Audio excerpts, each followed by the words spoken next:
Welcome back to another episode of Joy in the Morning, a podcast that focuses on helping you find healing and joy during times of mourning, grief, and uncertainty. Once again, I'm your host, Anissa Marie, and I'm so glad that you guys are here. Thank you for listening. Today, we're going to be talking about friendships and friendship breakups. Now, you might ask how grief and mourning relate to friendship breakups, but we don't talk about what happens when you find yourself mourning someone who is still alive, someone that you might even still see around if you guys live in the same city or you work together, whatever the situation is. We'll also talk about how to heal from those situations and how to grow from them, and also what happens if you and that other person decide to reconcile. So I want to share my personal experience with friendship breakups and my whole journey with friendships in general. So growing up, I was very social, but I was also like shy and introverted. So I had my group of friends through Girl Scouts, school, church. I even had moments where I hung out with some of my mom's friends' kids and my dad's friends' kids who were like my play cousins in a way. I had a very good social life. My biggest falling out was, I want to say during that time, it was in high school, but it was with a childhood friend, and it sucked because I had expected us to be friends like well into our adulthood. I knew we had different interests. Like we also had similar interests too, and I thought that we would be close in that, but that didn't happen. And there were also like a lot of people hitting us against each other and always comparing us and stuff, and it was very weird and very toxic. I know we use toxic in terms of like relationships and everything, but I will use it in this context and say that it was toxic to compare us to one another. And a lot of times like it wasn't really done to our face. It was always like done to like one or the other. And looking back, like I just didn't appreciate it because that caused like a huge rift between us, and it didn't have to be that way. That particular person I had considered to be like my best friend. We spent a lot of time together. That was my friend. And looking back, I wish that I could have handled things a little bit more differently. However, I'm not sure if she ever truly considered me to be like one of her best friends. I'll never know because life has taken us in totally different directions. And I think after college, we just stopped talking to each other.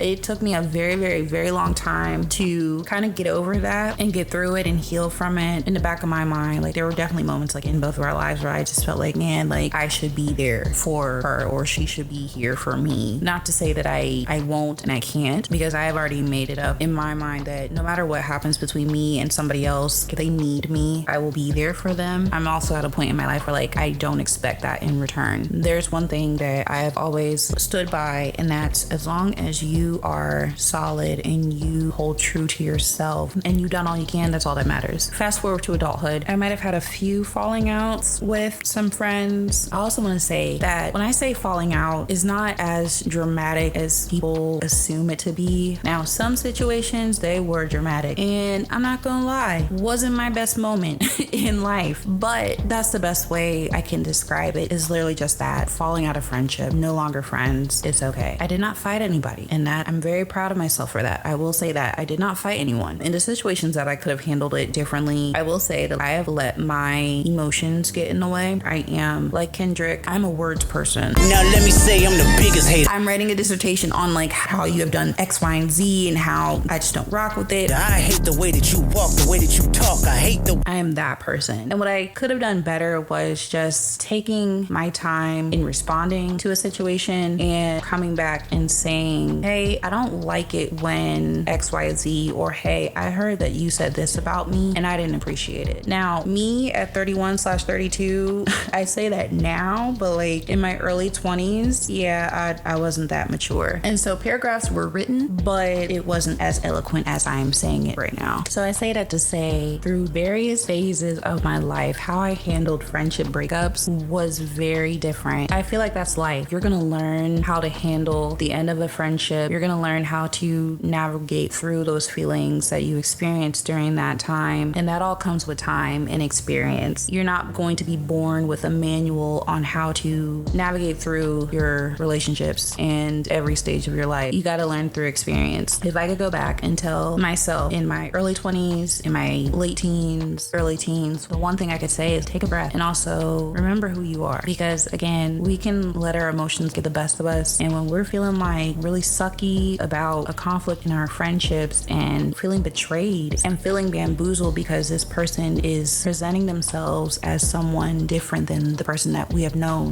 to love or grown to love. It's a lot. In my early 20s, I had some situations, like I said, some I didn't handle as well as others. Even in my mid to late 20s, I had another huge falling out that, I'm gonna be honest, I'm still trying to work through in my early 30s. Long story short, this was another person that I thought was my best friend. Looking back, it was definitely an issue of communication, but I will also point out that some things were said and shared with people that I didn't share those things with. I felt betrayed because I was never that person to really expose the other person after we had ended our relationship. If you told me something in confidence, then that stays with me. That stays with me until the day I die. We've passed it. And so now it's about rebuilding that trust and rebuilding that friendship on a better foundation. And the only reason why I say a better foundation is because, to be transparent, the foundation, to me, it wasn't as solid as I thought it was, because it didn't necessarily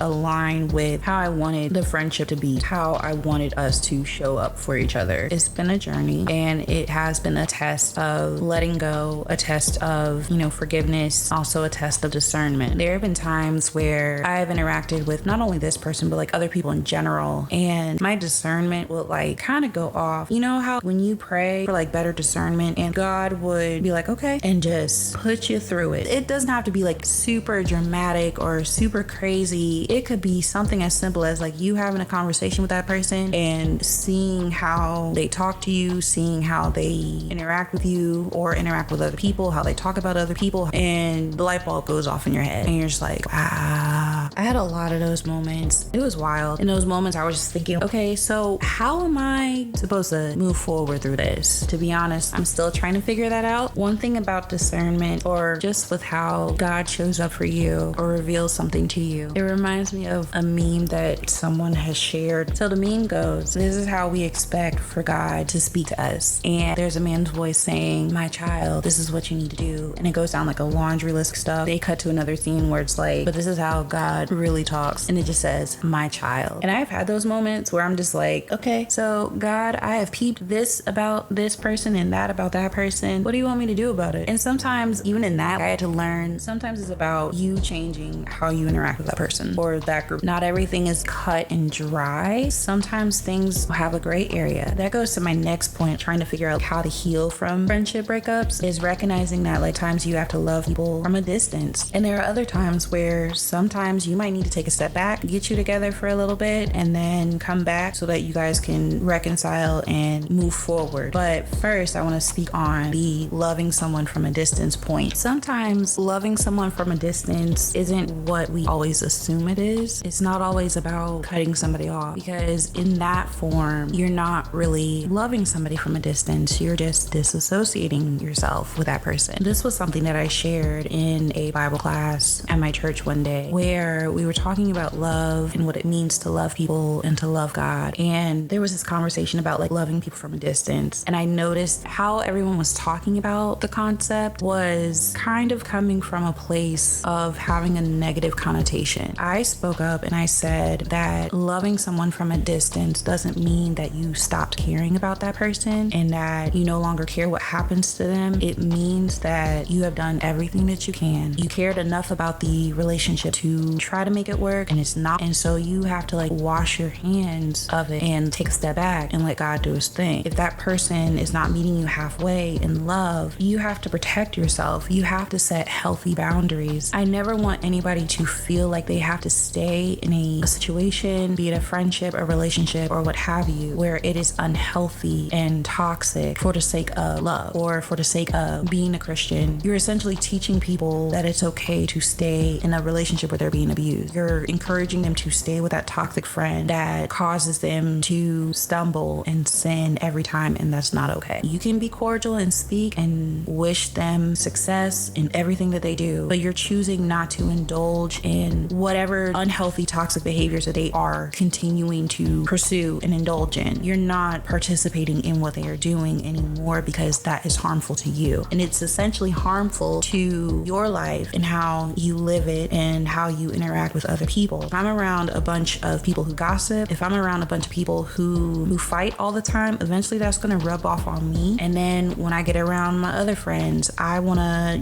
gossip. And they're not about that because they don't believe in doing that. And so they're not going to participate in that because they don't think that that's healthy for them or their relationship. When we talk about loving people from a distance, it's not to just say that it's black and white and that you got to wipe your hands clean of that person and cut them off and not love them. You can love a person and still not be in close proximity to that person. You are no longer participating in the dynamic that caused for your friendship to end. We have to be really, really, really, really careful, especially in Christian settings, not to encourage people to stay in unhealthy situations, whether that's with a fellow brother or sister in Christ or not. You cannot encourage people to stay in unhealthy, toxic situations in the name of being Christ-like. Now, some people might disagree with me and turn off the podcast right here, but I have to say it because it's very dangerous. You have to watch what you say. Someone might hear that, and in a relationship setting, they might be like, I know I should leave this person, but if I do, then that means that I don't love that person and I might get judged for not trying to love this person. I never want anyone to feel like they have to stay in a toxic environment in the name of love. I 100% believe that you can love people and not be friends with them anymore. You can love people and not be in a relationship with them anymore. You can love people and not attend as many family functions or go to their church anymore. Love doesn't always mean proximity. Proximity just enhances that love. A lot of times, proximity is the reason why we're friends with people. People at school, maybe people at church. When you're younger, when you're a kid, you're not thinking about trying to have a friendship outside of those things. You're really thinking, wow, this is my friend and everything is great and we're having fun. But as an adult, you start to realize that you don't have those things anymore. Once you graduate school, once you start working in the field of your choice and you have a family, once you're married, all this other stuff, once you go through certain life changes, your proximity to people changes. When you don't have as much in common with people anymore, you really have to work hard to have a solid relationship with people. That will really test whether or not you can depend on someone like a brother or a sister, and vice versa. We all like to talk about what the other person has done for us or to us, but we also have to make sure that we are being a friend ourselves. So just like you got to work hard to nurture a friendship, that also means you got to work hard to be a friend. When you love from a distance, make sure that it is not coming from a place of hurt. Make sure that you have processed your feelings. You have gone to either an unbiased person or confidant to talk about these things. When you're surrounding yourself with things that aren't healthy, it affects how you interact with your new relationships or the ones that you still have since that situation occurred, and it affects like how you move forward. At the end of it all, you don't want to be bitter. You don't want to be someone who holds a grudge. And then on top of that, you also don't want to start indulging in behaviors that causes you to not have quality friendships. Some people might feel betrayed by a friend and they decide to just have surface level friendships and that's it. I've been there. I decided to close myself off to people, meaning I only allowed you to know what I wanted you to know. I'll still be nice, I'll still be kind, but I'm not gonna let you hear about my relationship. I'm not gonna let you hear about how I feel. The vulnerable stuff did not really talk about. It was always about fun, whatever, we could plan, girls time, blah, blah, blah. But at the end of all of that, I felt more lonely than I did however long prior. And it was really because I was holding myself back from experiencing genuine friendships with people because I was still hurt from a situation. And so what I had to do and what I will suggest in terms of like healing is that you should keep an open heart and mind, and you really have to forgive that other person even if you don't get the apology. And that apology doesn't just mean someone just saying I'm sorry. It means them actually holding themselves accountable for their part in the falling out. So if that never comes, you gotta come to a point where you are okay with that. For me, that was hard because I felt like if that person had acknowledged what they did and apologized for that specific thing, then all is well. I have gotten lackluster apologies, random texts. Hey, sorry for how everything went down. Wanna go out with me for drinks tomorrow? Or I'm sorry if I made you feel that way. Or I'm sorry you feel that way. It sounds like you need to make some decisions. Those are not real apologies. And if you find yourself apologizing to someone in that manner, stop. Because what it does is that it does not make the situation better. And this goes for anybody. You need to apologize genuinely and then follow up with actions that are different from what you have done that has caused pain and hurt to the other person. You can't apologize and continue to do the same thing. You can't apologize and continue to talk bad about them to your other friends. You have to be genuine. And for me personally, when talking about like a situation, I spoke my truth and everything. I made sure that I didn't bash the person out of anger. And when interacting with this person, I was very hesitant and they caught on to that. And when confronted about it, I didn't want to hurt their feelings. So I was just like, no, we're good, we're fine. But then later they asked me again and I was like, you know what? I want to do things differently this time and I need to be honest. So I was honest. I told them, hey, I'm still a little hurt from XYZ. I need time to heal from this. In asking for that, I reassured them by saying, like, even though you were involved in this hurtful event, I don't need you to feel like you have to jump through hoops to be my friend again. But just know that for me, the reason why I am showing up this way is because I'm still hurt from X, Y, and Z. And that is something that I need to work through on my own. If you communicate like that, I promise you it will go a lot better than you lying and saying, no, we're good, everything's great. I feel like that hurts the relationship more than it helps it. Nobody wants to look like the bad guy, but I would rather be the bad guy if it means me being honest and you coming back and saying thank you, even if you don't say thank you. But if you came back and you're like, I appreciate you being honest, I would rather you be mad for like 2 seconds for me telling the truth than for you to be happy with my lie. And I don't really feel that way. That's not being a genuine friend. If possible, if you can have the conversation,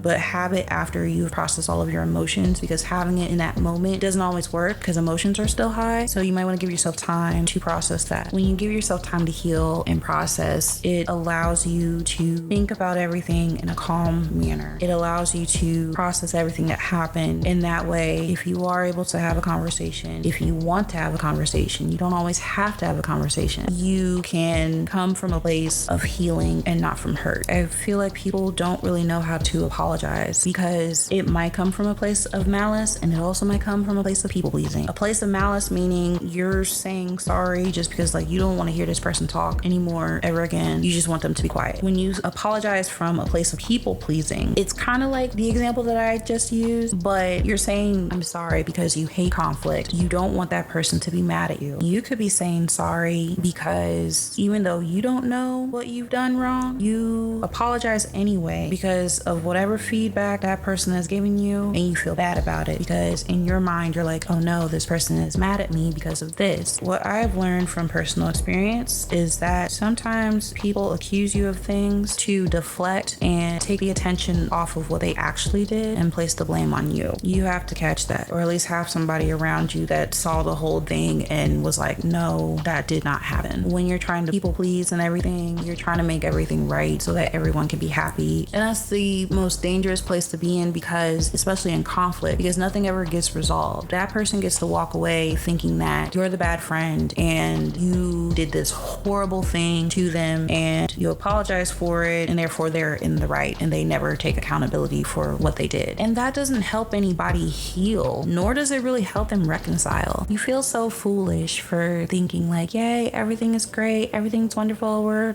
reconciling. And sometimes it works out, but in the moments that it doesn't, but you're so blind to that because like you're just happy to be back in good graces with this person again, it sucks. And then on top of that, after you have healed and been working on being wiser and having more discernment and you start to pick up on those things, it also sucks. You really think that you guys are working on things and healing and going through stuff only to realize that you guys aren't and they're still doing the same things that they were doing before, after, and during your past situation. In that moment, you have to decide for yourself, do I want to keep this person in my life? And you have to decide for yourself how you want to move forward. And I know people might listen to this and say, well, why don't you just go confront the person and blah, blah, blah, blah. Sometimes when you repeat things, it's not always best to say everything that's on your mind, especially in relationships in general, not just romantic ones. If someone doesn't think that doing a certain thing is wrong, they're never going to see your perspective. Again, you're going to have to figure out whether or not you want to keep this person in your life. And if you do decide to keep this person in your life, you got to see where they fit in. Because a big lesson that I have learned is not everybody is meant to be your ride or die. Some people are just meant to be acquaintances, just people that you see in passing. Not everyone is meant to be that friend that you have for a lifetime. It is a hard lesson to learn, but I feel like the quicker that we learn that, the better, because because not everyone has that capacity. Your true ride or die will be there for you during tough moments. They are going to hold you accountable, and they would also want to be held accountable. They will always be honest with you. They won't hold grudges. They won't expect you to be a certain way or fit a certain aesthetic. A true friend loves you for who you are, not for who they want you to be. That is a lesson that I have also had to learn, was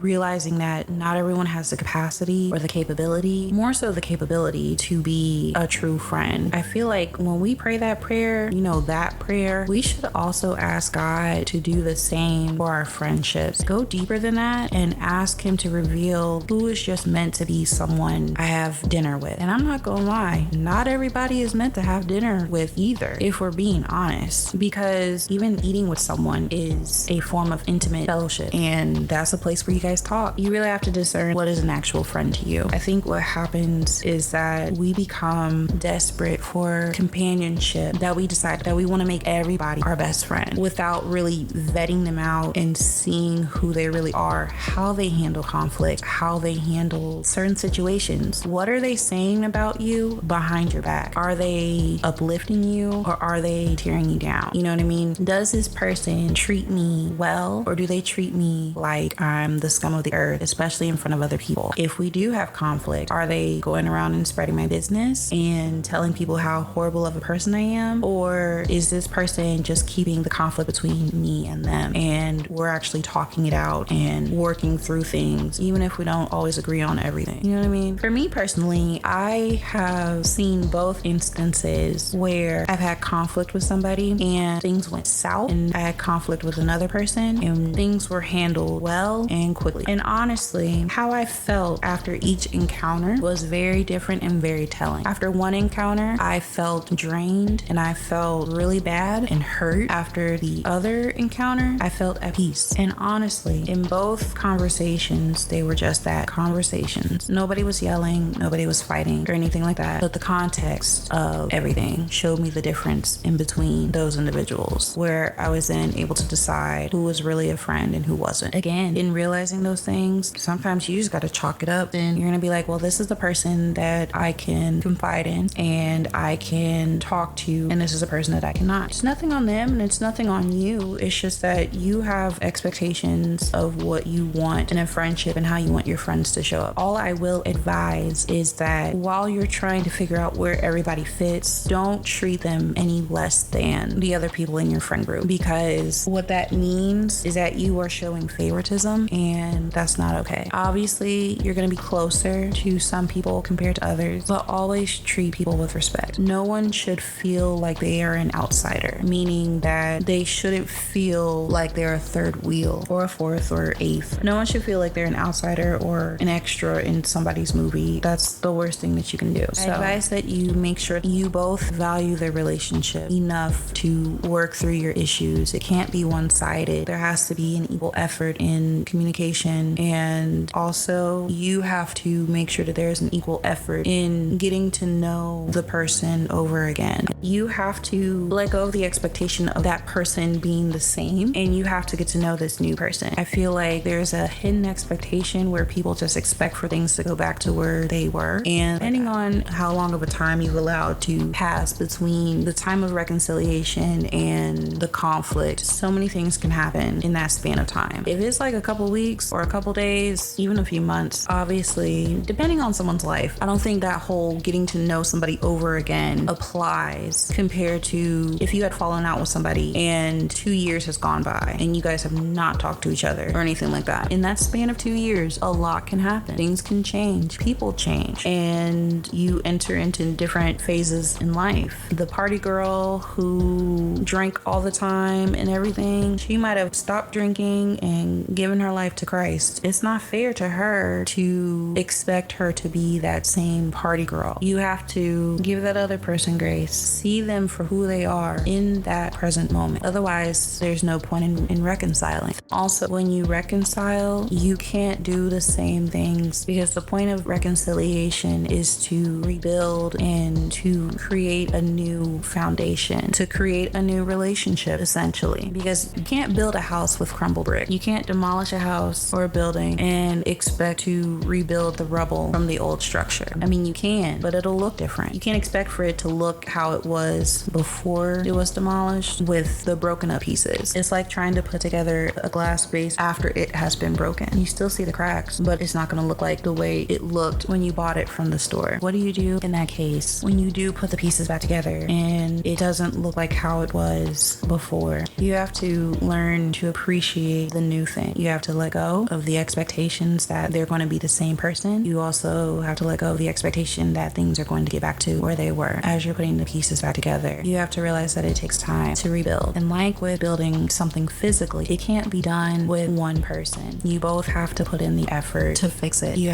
both have to put in the effort to show up and everything. And like I was saying earlier, you also have to be honest. If something still hurts you and it's causing you to be hesitant to rebuild and to reconcile, like, just be honest. And hopefully that person values your friendship enough to be like, I understand, I will be here. Because the worst thing that someone can do is be like, well, I said I was sorry. Why haven't you forgiven me yet? Like, it wasn't that deep. So with that being said, you have to be okay with those feelings of hurt still being there. The only thing that you can do is just show up and prove that you can be trusted again. Now, earlier I said that I had told somebody that I didn't want them to feel like they have to jump through hoops to prove that they're not the same person anymore. I want to clarify that when you are reconciling and rebuilding with somebody, you ultimately do have to prove that you are trustworthy, that things are not going to be the same like they were previously, but it's not in a way that everyone thinks. So for example, if you were known to gossip and talk bad about people, and that was kind of like the reason why you and somebody fell out, work on not talking about people. Your conversations should be about something else. Not only does that help build that relationship back up, but it also helps you because it helps you to develop better habits, and in turn that will make you a better friend, not just to that person, to people overall. You learn, 1, not to judge people. 2, you learn to keep things private that should be private. And 3, you learn how to maintain that trust and confidentiality between you and that other person. Now, if you're talking about a stranger, obviously they're not going to share anything with you that is personal, private. But when you practice, not talking about strangers, again, it helps you to develop better habits in how you deal with people in general. That's what I mean by like proving yourself to that other person. It happens when you learn to communicate better with people and how you communicate. I have learned not to let, my emotions get the best of me, but instead learning how to feel what I feel, process them without jumping to conclusions and saying exactly what's on my mind right then and there in that moment. Because I've learned that when I do that, it hurts my relationships with people more than it helps them. So I had to learn how to communicate better with people. I can kind of say that also has shown up with me dealing with conflict because, in one situation, emotions were a lot higher for me than the other situation. So I can't really speak on that one. But in the situation where emotions were higher, it took a lot of self-reflection and patience and processing because I didn't want to ruin my friendship with somebody because I was upset at something. And even though I was upset, it did not justify me if I were to cuss that person out. So doing that takes maturity and it takes growth, but it helps you to maintain healthy relationships. And it also helps you to establish and maintain healthy boundaries. So when I was talking about loving people from a distance and everything like that, again, pointing out that you have to have boundaries. Like God has boundaries with us. We need to have that with each other. It doesn't mean that I don't love you. It just means that if you have a boundary because doing X, Y, and Z hurts me, and if you truly loved me, you would respect that so we can continue to maintain a healthy relationship. And if you continue to disrespect those boundaries, then yes, we are going to have to sever ties and we just going to be cool. That's just what it's going to be. So it takes an effort to reconcile and even maintain relationships, and it takes it from both parties. Again, you cannot expect for things to be like they were, not only because of how much time has passed, but you also have to recognize that whatever the actions were, doing those same things that broke the relationship, broke the trust, what have you, it will continue to hurt the relationship. In this day and age, there is a need for genuine relationships, whether that's platonic or romantic, but nobody knows how to be genuine. You want the look of having 8 bridesmaids in your bridal party. You want the look or the aesthetic of having a girls trip with 12 people. I used to be that girl. However, for me, I wanted a large group of friends, but I wanted all of us to be close. I wanted what my parents had, which was having a close group of friends that I can bring my children around, that they can bring their children around me and my kids, and we all be one big happy family. I come from a huge family, and that is what I'm used to. So whether that's through me and my own personal future family, or me having a village, like I wanted that community, that large community, and we all loved each other. And unfortunately, not everybody thinks the same way. So with that, I had to learn that who I have in my corner truly supporting me, who has shown up for me, if it's just two people, that's fine. I had to learn how to be okay with that, because it's better to have a few friends that are true and will show up for you, and they are committed to growing with you, not just together, but also individually, and not just here for the pretty pictures and the brunches.